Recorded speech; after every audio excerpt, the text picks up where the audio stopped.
Então vamos falar do auxílio acidente. Tá? E olha só, o auxílio acidente virou um xodozinho agora, hoje em dia, o auxílio acidente, por vários motivos. Tá? Ele é um benefício importante? Sim, é um benefício importante, porque ele considera alguns aspectos que fazem com que esse benefício que é desconhecido, ele permite outros aspectos interessantes. Né? Se você, por exemplo, identificar e pontuar a ocorrência de um auxílio acidente, no caso do seu cliente, além de você gerar o benefício, você também tem aí como informação ou como base informativa uma prova de que esse cliente, de que esse segurado que vai receber o auxílio acidente, ele tem alguma condição de deficiência e pode viabilizar, né, a consideração desse período como tempo de contribuição como deficiente, né, ou para viabilizar uma aposentadoria por tempo de contribuição como deficiente ou por idade como deficiente. Então, assim, chama muito atenção o auxílio acidente, que pode gerar a favor do seu cliente uma concessão de um benefício, um valor que ele não espera, um valor que ele desconhece, tá? Um valor a mais dentro do seu orçamento. É um benefício interessante porque, ao recebê-lo, você não está impedido de trabalhar. Quando você recebe o auxílio doença, não pode trabalhar. Quando você recebe a aposentadoria, não pode trabalhar. Mas quando você recebe o auxílio acidente, você não está impedido de trabalhar. Ou seja, você pode dar continuidade à sua atividade remunerada e ainda receber o benefício do INSS. É o que todo segurado quer. É o que todo segurado quer. Ele quer poder continuar trabalhando, poder ter sua remuneração e receber ainda um valor do INSS. Tá? Mas o auxílio acidente, ele tem o seguinte, né? A base normativa dele é curtíssima, curtíssima. Tá? Ele está lá no artigo 86 da Lei de Benefícios, né, no plano de benefícios, na 813 de 91, e está no 104, né, do regulamento da Previdência. Tá? Então, no 86 e 104, bem curtinho mesmo. Tá? O artigo 86 ele fala o quê? Vamos lá fazer a abertura dele para que a gente possa ler em conjunto. Tá? O artigo 86 fala o quê? Ele fala assim, ó, o auxílio acidente será concedido como indenização, esse é o primeiro ponto. Tá? Então, ele não é um benefício que substitui a renda do segurado, senhoras e senhores. Ele é um benefício indenizatório, tá? Ao segurado quando decorrentes de auxílio de qualquer natureza resultarem de sequelas que impliquem redução da capacidade para o trabalho que habitualmente exercia. Olha só, lembra que eu falei no começo ali que as condições de incapacidade elas têm as suas variações? Essa é uma delas. Tá? Então, o benefício é pago a título de indenização ao segurado que, resultante, né, decorrente de um acidente de qualquer natureza, ele tenha tido qualquer sequela que implique na redução da capacidade para o trabalho que habitualmente exercia. Então, veja só, ele teve um evento acidentário. O fato gerador é um acidente, é um evento acidentário. E esse fato gerador acidentário resultou numa sequela. Essa sequela, ela reduz a capacidade do trabalho. Ela não impede que ele trabalhe. Ela reduz a capacidade do trabalho. Poxa vida, isso aí acontece demais, eu já vi isso demais no dia a dia. Pois é. E aí procure saber se esse cliente está recebendo ou não esse benefício por incapacidade. Quer uma dica? Você está fazendo a análise do seu cliente. Uma análise que nem é de benefício por incapacidade. O cliente chegou lá no seu escritório e quer saber se pode se aposentar. Normalmente, se ele está na minha idade, na idade do João, né, não vai poder se aposentar. Hoje só aposenta com mais de 60. Tá? Esquece. Então a notícia vai ser não. Mas olha que você está olhando a documentação dele, está observando o CNIS, o que, que você vai ver? Benefício por incapacidade. Ele recebeu lá do período X ao período Y, ele recebeu um benefício por incapacidade. O que, que você vai fazer, doutora Marta Teixeira? Você vai ser curiosa. Tá? Você vai ser curiosa. Você vai chegar para o cliente e falar assim: escuta, esse auxílio doença aqui que você recebeu em 95 foi o quê, hein? Ah, não lembro, doutora Marta. Não, vai ter que lembrar. Né? Vai ter que lembrar o que foi isso em 95. O que aconteceu? Você caiu da bicicleta, né? Você caiu da mula, você foi jogar bola, você foi jogar tênis. O que você fez? O que aconteceu, né? Para que você tenha recebido esse benefício nessa época? Ah, foi uma cirurgia que eu fiz. Ah, foi uma gripe que eu peguei. Ah, foi Covid. Ah, sei lá o que, que foi. Ah, não, foi um acidente. Né? Identificou que foi um acidente, né? Ah, caí da escada. Um acidente de carro, né? E aí tive um problema ali, fiquei um período afastada, enfim. Né? A pessoa teve um evento acidentário, aí você vai começar a investigar outras coisas, né? Requisitos, onde que a pessoa trabalhava na época, qual era a condição, e no QNIS ali, normalmente, você já tem essa base informativa, tá? E aí você vai perguntar se restou, se ficou alguma sequela. Né? E aí explique para a pessoa que tipo de sequela que é. Né? Porque às vezes a pessoa pensa numa sequela, ela pensa algo muito grande, muito grandioso, né? Algo que impediria ela de trabalhar. Não, não. Notem, ó, eu vou ler o artigo 86 de novo aqui com vocês, para que vocês verem, né, o quanto a coisa é simples. Olha só, tá? Como indenização ao segurado quando decorrente de auxílio de acidente de qualquer natureza resultar em sequelas, eles estão falando, dando uma medida para a sequela? Resultou sequelas. E o que essa sequela precisa? Implicar na redução da capacidade para o trabalho. Essa redução da capacidade de trabalho precisa ser de 10, 15, 20, 30, 100%, 80%? Não. Redução apenas. Mínima que seja, mínima que for, essa redução pode gerar o benefício de auxílio acidente. Tá? Então, esse é o contexto. Lembram, né? Vocês não vão lembrar porque vocês são mais jovens, né, que eu, a grande maioria. Tá? Mas houve um tempo, né, em que os sistemas de carta de concessão, de QNIS, essa coisa toda não era disponível na internet.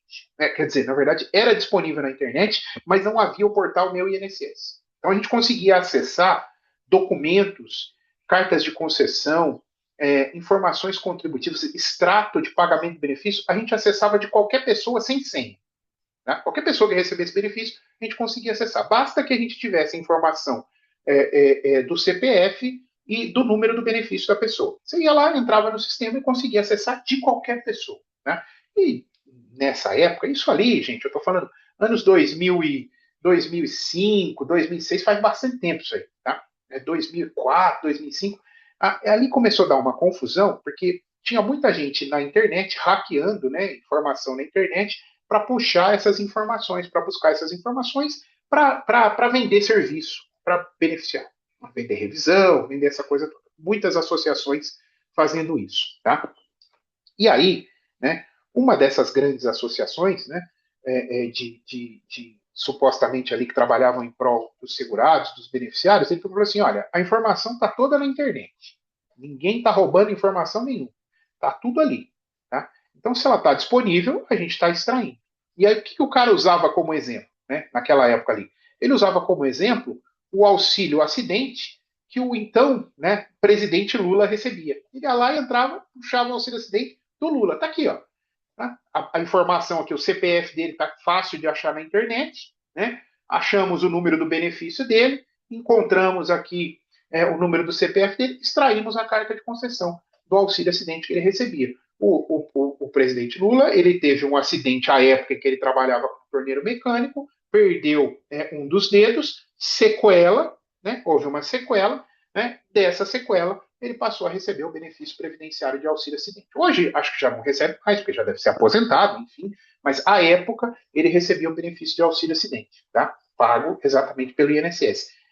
Por que a gente está ilustrando? Porque olha o tamanho, que sequela grande que tinha ali, nenhuma. Estava impedido de trabalhar? Não, continuava, né, fazendo ali o seu trabalho e recebia o benefício de auxílio acidente. Tá? Então, consequentemente, o benefício de auxílio acidente não exige exatamente que você faça a medida dessa sequela e nem do quanto se reduz a capacidade do trabalho. Tá? Esse é um ponto, portanto, importante. O decreto 3048/99, no artigo 30, parágrafo 1º, aponta, né, e indica o que quer dizer ou o que é, né, o auxílio, o acidente, desculpa, de qualquer natureza. Ou seja, a causa, aquele de origem traumática, que tem como causa, né, aquele evento acidentário de origem traumática e por exposição a agentes exógenos, físicos, químicos ou biológicos, que acarrete lesão corporal ou perturbação funcional, que cause morte ou perda de redução permanente ou temporária da capacidade laborativa. Tá? Nós temos ainda, então, para o conceito de auxílio-acidente, a redução da capacidade para o trabalho, esse é o requisito, a exigência de maior esforço para o desempenho da mesma atividade que exercia à época do acidente, ou impossibilidade de desempenho da atividade que exercia à época do acidente, porém permite o desempenho de outra, após o processo de reabilitação profissional, nos casos indicados pela perícia médica. Na 813, né, quem pode receber o auxílio acidente? Na 813, nós temos a previsão legal indicando que todos os segurados, exceto contribuintes individuais e facultativos, podem receber o auxílio acidente. Então, repito, né, todos os segurados, exceto contribuintes individuais e contribuintes facultativos. O decreto 3048 segue a mesma linha, né? E o artigo 104 do decreto 3048 fala que o auxílio acidente será concedido como indenização ao segurado empregado, inclusive o doméstico, ao trabalhador avulso e ao segurado especial. Então, e fixa nesses quatro. Quando, após a consolidação das lesões decorrentes de acidente de qualquer natureza, resultar sequela definitiva que, a exemplo das situações discriminadas no anexo 3, implique redução da capacidade para o trabalho que ele exercia. Então, somente essas pessoas, nessas condições, podem receber o benefício. Notem, tá? A pessoa segurado empregado, doméstico, trabalhador avulso e segurado especial. Tema 201 da TNU, julgado agora em outubro de 2019, né, indica que o contribuinte individual não faz jus ao auxílio acidente diante de expressa exclusão legal. Então não adianta nem judicializar, tá? Nem se perca tempo com isso. Tá? Agora, eu chamo a atenção para um julgado do TRF4, tá, de 2018, né, apontando o seguinte, né, eu acho ele interessante, tá? Depois vocês façam a leitura dele, ou procurem ele por inteiro, tá? Há um histórico contributivo, o fato é de um histórico contributivo de uma pessoa que é segurado, né, sempre teve condição de empregado e mantinha a condição de empregado por longa data, por grande período. E qualidade de segurado, independentemente do recolhimento das contribuições como individual. Tá? Isso porque assegurado o auxílio acidente é o segurado empregado, que se encontra desempregado, não se exigindo que o contrato laboral se encontre em vigor no tempo do acidente. Então, olha só, a pessoa pode ser e conquistar a sua condição de segurado como empregado e estar no período, diz aí esse julgado, no período de graça. Tá? E aí, consequentemente, nessa condição de período de graça, poderia fazer jus ao benefício previdenciário na condição de segurado. E o que a pessoa fez? Né? O recolhimento da contribuição, que a pessoa passou a recolher como facultativo. Né? Isso porque o recolhimento de contribuições na condição de facultativo não pode conduzir o segurado empregado que se encontra em período de graça a uma posição jurídica mais gravosa do que aquela que alcançaria se não recolhesse qualquer valor. Isso foi um detalhe específico, um caso concreto específico, que os nossos julgados não estavam observando ou não tinham passado por isso, né? E, consequentemente, nesse julgado do professor Savares, a gente vê aí uma decisão favorável ao segurado, que mesmo na condição de não empregado, poderia receber o benefício, dado o seu histórico contributivo e dado a condição peculiar em que ele se encontrava. Achei interessante chamar a atenção desse caso. O que é acidente, né, para fins da nossa justiça, do nosso judiciário? Né? A definição do que é acidente. Tá? Afinal de contas, eu apontei aqui para vocês, né, o artigo 30, parágrafo 1º, ele está falando ali o que é acidente. Né? Acidente de qualquer natureza ou causa aquele de origem traumática por exposição a agentes exógenos, físicos, químicos, biológicos, que acarrete lesão corporal ou perturbação funcional. Ali ainda está com um pouquinho de amplitude. Tá? E a TNU, no seu julgado em 2022, no TNU, tema 269, ele indica que o conceito de acidente de qualquer natureza, para fins do artigo 86, ou seja, para fins de auxílio acidente, consiste em evento súbito e de origem traumática, por exposição a agentes exógenos, físicos, químicos ou biológicos, ressalvados os casos de acidente de trabalho típicos por equiparação, caracterizados na forma 19 a 21 da 803. Por que esse julgado veio? Esse julgado veio porque tentou-se abrir a discussão, né, para a inclusão como condição de evento acidentário, né, os chamados eventos acidentários não típicos. Por exemplo, um AVC, um acidente vascular cerebral, né, o evento AVC, ser ou não considerado também como um evento acidentário de qualquer natureza. Né? Poderia se compreender, né, que ele teria essa condição. Né? E, efetivamente, a TNU foi contrária a essa posição, né, e considera como um evento acidentário, acidente de qualquer natureza, eventos traumáticos, eventos típicos, né, de acidente, para fins de acidente de qualquer natureza. Tá? No Manual de Perícias Médicas do INSS de 2018, né, ele caracteriza a questão acidentária pelas doenças caracterizadas por um surgimento súbito, agudo, imprevisto e incapacitante, mas que não foram geradas por evento energético, né, exógeno, traumático, físico, químico ou biológico, não são consideradas acidentes de qualquer natureza. Ou seja, um AVC, nesse contexto, não seria considerado um acidente de qualquer natureza. Tá? Então, está ali evento AVC, apendicite, infarto agudo do miocárdio, ruptura de aneurisma e entre outros contextos. Tá? Então, um acidente típico, e aí já avançando para o contexto de acidente de trabalho, um acidente típico é aquele definido no artigo 19 da Lei 813 de 91.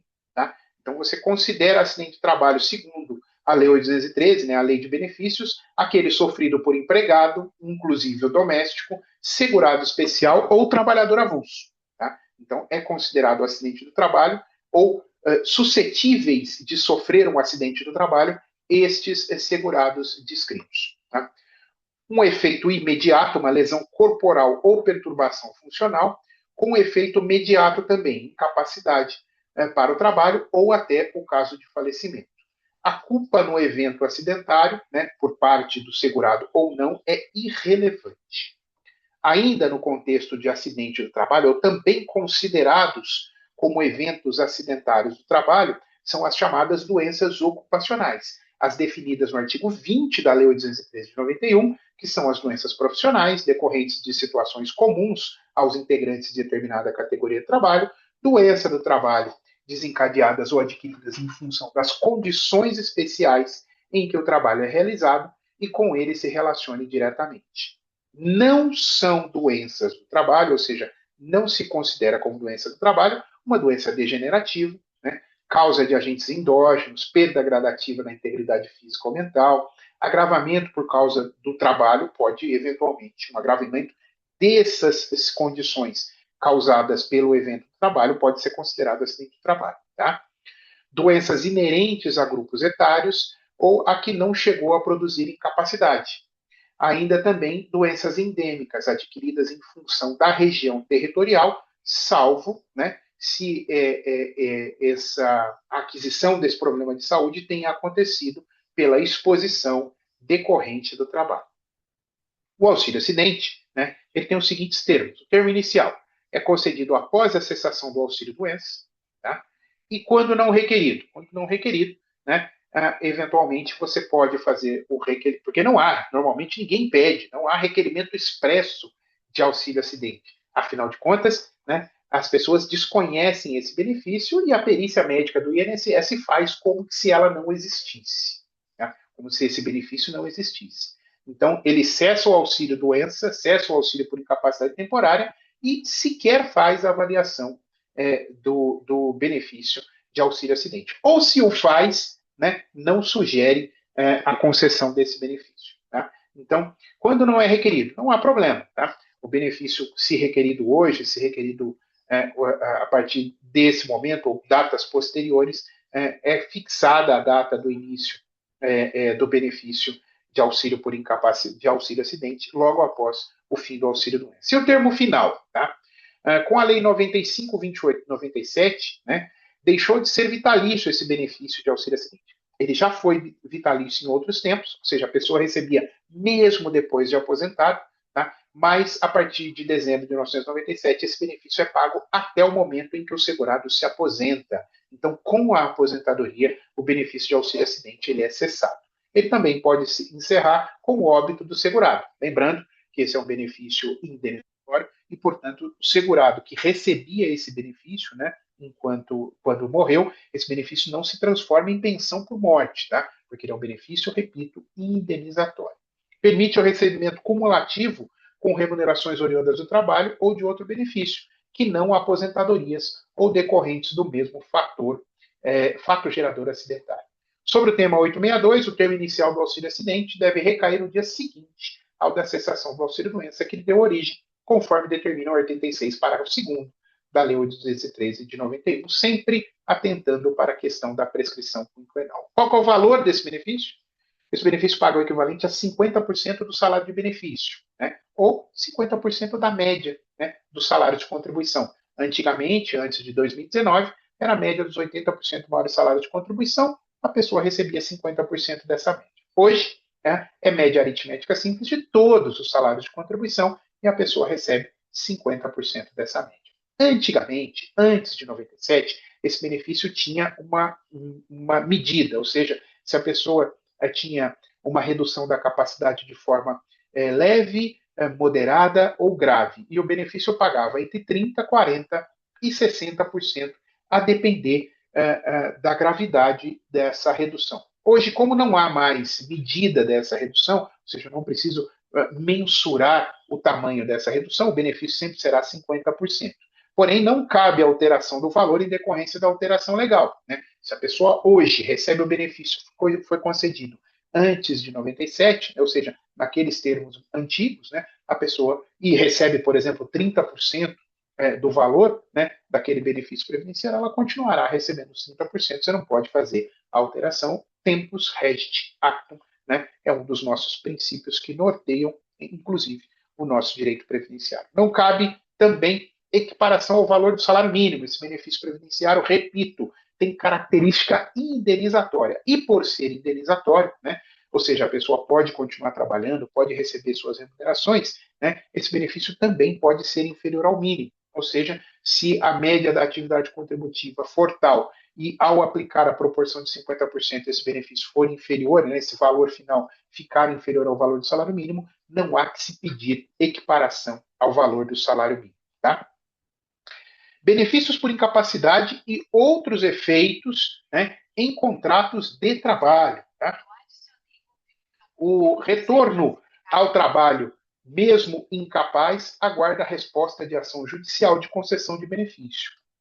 Retorno ao trabalho, mesmo incapaz, e aguarda a resposta de ação judicial em concessão de benefício. Incomum isso, gente? Não. A pessoa não consegue esperar mais o resultado de uma ação, não consegue aguardar mais a resposta de uma ação judicial, ela precisa sobreviver, ela precisa de remuneração e volta à atividade de trabalho. Né? Meu cliente, quando tem situações como essa, ele me pergunta, Alex, posso voltar a trabalhar? Eu falo assim, se você conseguir, volte a trabalhar. Não deixe de trabalhar, vá lá pagar suas contas, porque aguardar uma ação judicial pode demorar muito. Né? O resultado de uma ação judicial pode demorar bastante. Tá? E isso não seria o assinar embaixo, né? Assinar a confissão de que ele tem condições de trabalho? Pelo contrário. Pelo contrário. Se a pessoa faz um esforço maior ainda, né, do que ela pode, estando incapacitada, e vai retomar a atividade de trabalho, né, esse sacrifício maior que a pessoa faz, né, isso obviamente demonstra ainda uma condição de superação, mas não que o benefício não deva ser pago. Tá? Aliás, né, seria até o caso, numa situação como essa, por conta da demora provocada pelo próprio INSS, uma condição de um pedido de indenização depois por causa disso. Né? Então você pode até motivar o pedido de indenização. A pessoa até teve que se esforçar, além do que era capaz, além do que podia, para poder voltar para voltar a uma atividade de trabalho e conseguir aí ter uma remuneração para arcar com suas responsabilidades. Né? E aí nós temos a súmula 72 da TNU, que fala que é possível o recebimento de benefício por incapacidade durante o período em que houve exercício da atividade remunerada, quando comprovado que o segurado estava incapaz para as atividades habituais na época em que trabalhou. Mesma linha é o tema 1013 do STJ, né, que vai exatamente no mesmo sentido.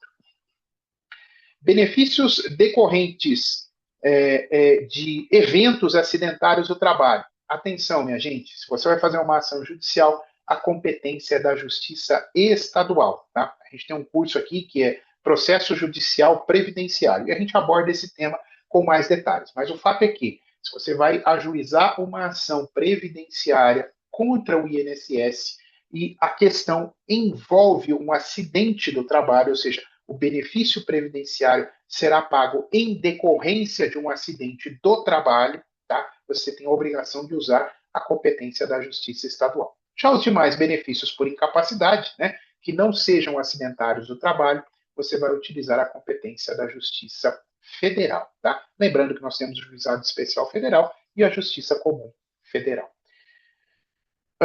Temos aqui ainda as informações referentes aos novos requisitos para a petição inicial. Desde 2022, né, a legislação previdenciária estabelece requisitos para a petição inicial, né, aquele que procura a concessão ou restabelecimento de um benefício por incapacidade. Você precisa estar atento aos termos do artigo 129-A da Lei 813, que, em verdade, não inova nada, né? Ela simplesmente traz algo que o advogado previdenciarista já devia estar atento, para falar a verdade. Tá?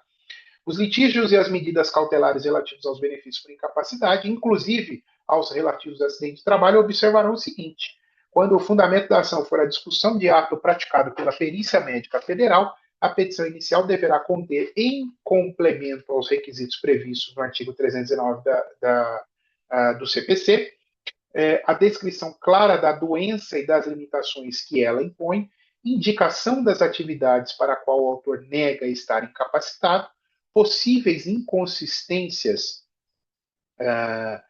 da avaliação médico-pericial discutida, declaração quanto à existência de ação judicial anterior com objeto de que trata esse artigo, esclarecendo os motivos pelos quais, se entendendo não haver litispendência ou coisa julgada, isso no caso de reiteradas ações sobre o mesmo tema, por exemplo. E 2, para atendimento ao disposto no artigo 320 do CPC, a petição inicial, qualquer que seja o rito ou procedimento adotado, deverá ser instruída pelo autor com os seguintes documentos: comprovante de indeferimento do benefício ou de sua não prorrogação, quando for o caso, comprovante da ocorrência do acidente de qualquer natureza ou do acidente do trabalho, sempre que houver um acidente apontando a causa da incapacidade, documentação médica que dispuser relativa à doença alegada como causa da incapacidade discutida na via administrativa. Tá? São, obviamente, observações que já, repito, deveriam, né, fazer parte da prática do advogado previdenciarista, daquele que advoga na área previdenciária ou com as causas previdenciárias, mas que por vezes acabava acontecendo aquilo que eu já falei com vocês aqui, né? Aquele piloto automático, né?